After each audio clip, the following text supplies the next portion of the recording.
Hello everyone, so myself Jyoti Sahu and I am a second year MBBS student at GMARS Medical College Gandhinagar. सो अभी NEET pass आ रहा है। NEET को nearly 65 to 67 days बचे हुए हैं और बहुत सारे बच्चों को इस टाइम पे सेम प्रॉब्लम हो रही है कि टीचर्स जो हैं वो पढ़ाने में रश कर रहे हैं सिलेबस कंप्लीट करवाने के लिए।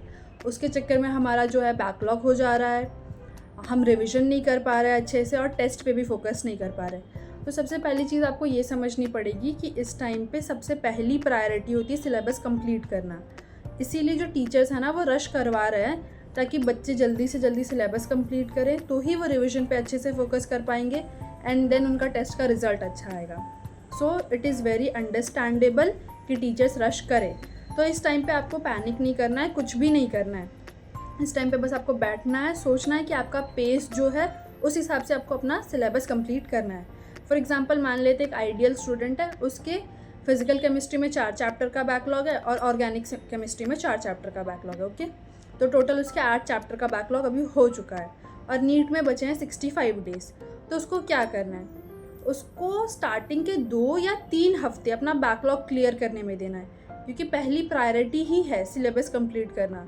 अगर आपका सिलेबस कंप्लीट नहीं होगा ना तो बैक ऑफ द माइंड ये रहेगा कि मैं रिविज़न तो कर रहा हूँ पर कुछ चैप्टर ऐसे जो मैंने छुए ही नहीं हैं, तो दिस कॉज एंजाइटी इन अस। तो ये नहीं होना चाहिए। तो सबसे पहले आप क्या करोगे, जैसे स्टार्टिंग के हमने 21 डेज़ या 3 हफ्ते जितना दे दिया बैकलॉग क्लियर करने के लिए।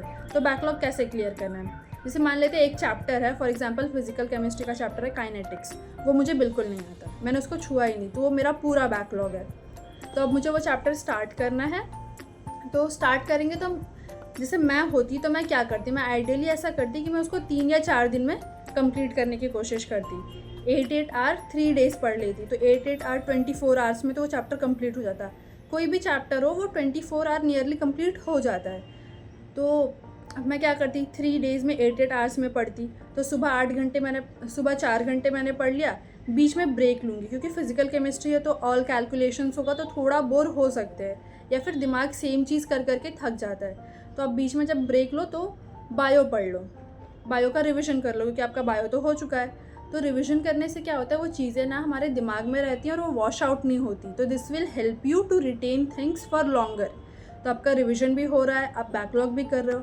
फिर आपने रिवीजन कर लिया बायो का थोड़ी देर, फिर वापस से आपने शाम के 4 घंटे अपना बैकलॉग क्लियर किया। ओके, तो दिन में आपने 4 सुबह और 4 शाम, 4 8 घंटे अपना बैकलॉग क्लियर किया। तो ऐसे 3 दिन करोगे तो एक चैप्टर का बैकलॉग क्लियर हो जाएगा। This is done. This is for an ideal student. अब कुछ बच्चे ऐसे होते हैं जिनकी पेस बहुत अच्छी होती है, तो वो 10-10 वीडियो लेक्चर भी एक दिन में देख सकते हैं, क्योंकि काइनेटिक्स के जनरली 10 या 12 लेक्चर ही होते हैं अगर आप ऑनलाइन पढ़ते हो तो वो 10 लेक्चर एक साथ देख सकते हैं। पर आपको ऐसा नहीं करना कि आपने सुबह से शाम तक 10 लेक्चर एक साथ देख लिया एंड यू आर चिल कि हो गया, मैंने 1.5x या फिर 2x में वीडियो देख लिया, मेरा सिलेबस हो गया, मस्त एक चैप्टर का बैकलॉग क्लियर हो गया।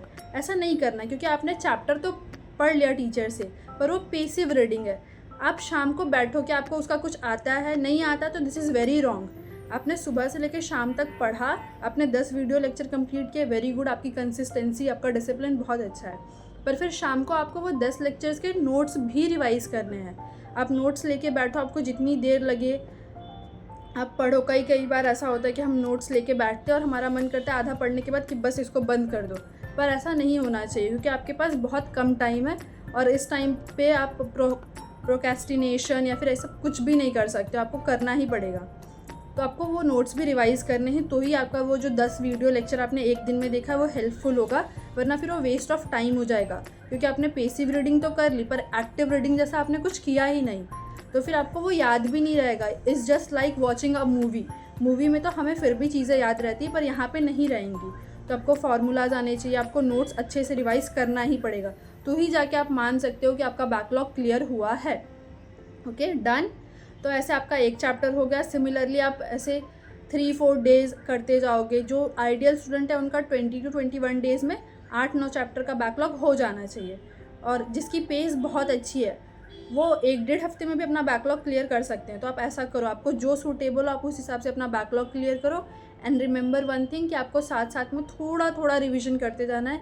ऐसा ना हो कि एकदम से ही रिविज़न बंद कर दिया, थोड़ा सा 1 घंटा 1.5 घंटा कर लिया। This will keep your mind going. आपके दिमाग में ये नहीं होगा कि सब रिविजन कर रहे हैं, मैं नहीं कर रहा हूँ। आप कर रहे हो, थोड़ा थोड़ा कर रहे हो, बट आप कर रहे हो। Okay, so this is done for आपका बैकलॉग। तो मान लेते हैं आपने 21 डेज़ तो बैकलॉग क्लियर किया, 21, 22, 23 वेदर जो भी आपको सही लगे उतने दिन में आपने क्लियर किया। अभी आपके 65 में से 23 डेज़ चले गए, आपके पास बचे हैं 42 डेज़।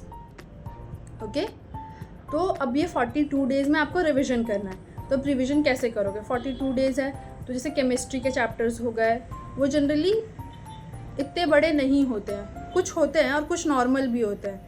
तो कोई एक चैप्टर है जो बहुत बड़ा है तो उसको अपने एक दिन दे दिया।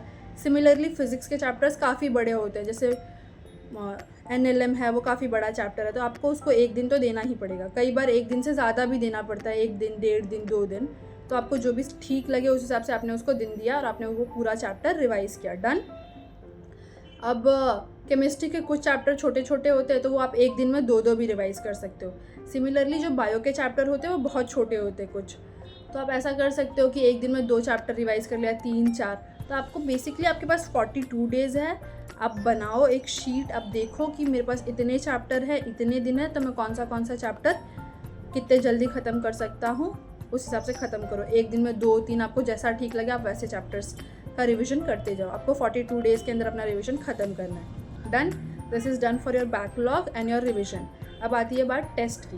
तो जैसे मान लेते हैं कि टेस्ट है ट्यूशन में, स्कूल में, कहीं पे भी आपका एक टेस्ट है और उसमें एक ही चैप्टर आ रहा है, दैट इज़ काइनेटिक, और वो पूरा चैप्टर मेरा बैकलॉग में, मैंने उसे छुआ भी नहीं है, तो मैं टेस्ट देने नहीं जा रही हूँ। आइडियली तो जाना चाहिए टेस्ट देने, बट मान लेते कि मुझे पता है कि मुझे बिल्कुल नहीं आता, मैं वहाँ पे भी चली गई तो कुछ नहीं करूँगी, तो फिर मैं नहीं जाऊँगी क्योंकि वो यूज़फुल नहीं है। तो ठीक है, आप नहीं गए, दैट्स ओके, पर अभी ये टाइम जो आपने टेस्ट स्किप किया है वो टाइम को कहीं अच्छे से यूज़ करना। और मान लेते आप कोई मेजर टेस्ट है और वो मेजर टेस्ट में 10 चैप्टर्स आ रहे हैं, 4 बायो, 4 फिज़िक्स और 2 केमिस्ट्री। तो मुझे तो एक ही चैप्टर नहीं आता था, काइनेटिक्स, उसके चक्कर में मैं ये पूरा टेस्ट नहीं छोड़ सकती। कुछ लोग सोचेंगे कि ये नहीं आता है तो फिर क्या मतलब है टेस्ट देने जाने का, पर एक चैप्टर नहीं आता पर बाकी के 9 चैप्टर तो आते हैं ना। आप उस एक चैप्टर के चक्कर में वो 9 चैप्टर का टेस्ट नहीं देने जाओगे तो आपको पता ही नहीं चलेगा कि वो 9 चैप्टर में आपको क्या आ रहा है, क्या नहीं आ रहा है, आपके वीक पॉइंट्स क्या है। आपको अपने वीक पॉइंट्स पता होंगे तो ही आप उसे क्लियर कर पाओगे।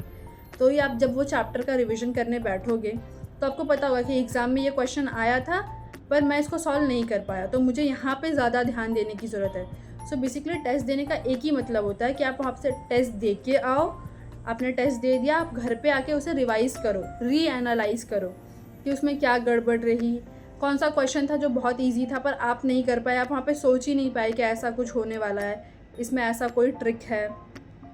तो वो सारी चीज़ें जब आप एनालाइज़ करने बैठोगे तो वो हो जाएगा। सिमिलरली ऐसे आपका टेस्ट देने का हैबिट हो जाएगा और जो काइनेटिक का चैप्टर आपको नहीं आता था वो आप घर पे आके दोबारा पढ़ लो। फिर कभी कोई मेजर टेस्ट हुआ, फुल सिलेबस टेस्ट हुआ, तो उसमें काइनेटिक के भी क्वेश्चन कवर हो जाएंगे। So it is very important कि आप टेस्ट देने जाओ, क्योंकि अगर आप टेस्ट देने नहीं जाओगे, आपका टेस्ट का टेम्परामेंट नहीं होगा तो नीट वाले दिन आपको बहुत प्रॉब्लम होगी।